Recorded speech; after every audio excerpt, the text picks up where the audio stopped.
UK's Lords slam government's Brexit bill over child migrants. London, AP. Britain's Parliament has Prime Minister Boris Johnson to rethink part of his key Brexit bill and restore a promise to reunite child refugees with family members in the UK. Parliament's upper chamber, the House of Lords, voted 300 to 220 on Tuesday to ensure that post-Brexit Britain will continue letting unaccompanied migrant children elsewhere in Europe join relatives living in the UK.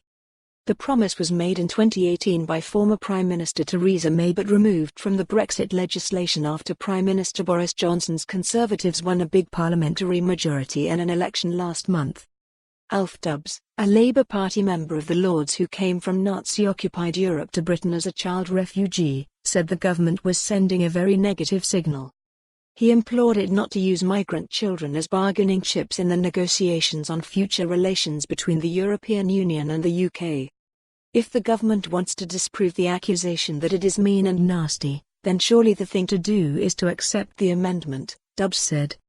The Prime Minister's office said the government would not accept any changes the House of Lords makes to the Withdrawal Agreement Bill, which sets out the terms of Britain's departure from the 28-nation bloc at the end of the month.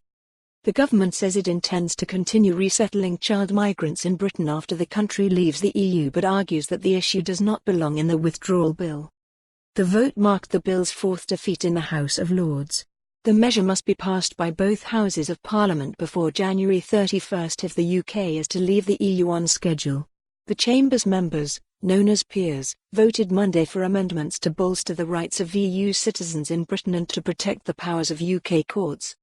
The defeats won't stop the bill becoming law because the House of Commons has already approved the legislation, and the elected lower chamber can overturn decisions by the non-elected Lords.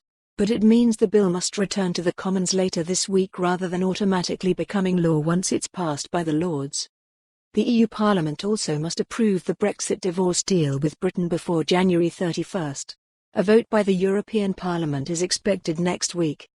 The UK voted narrowly to leave the EU in a 2016 referendum, but after years of negotiations lawmakers repeatedly defeated attempts by both Johnson and predecessor May to secure backing for their Brexit plans.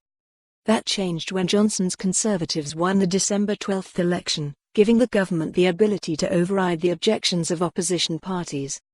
Despite Johnson's repeated promise to get Brexit done on January 31, the departure will only kick off the first stage of the country's EU exit. For more on this story, visit the news article link.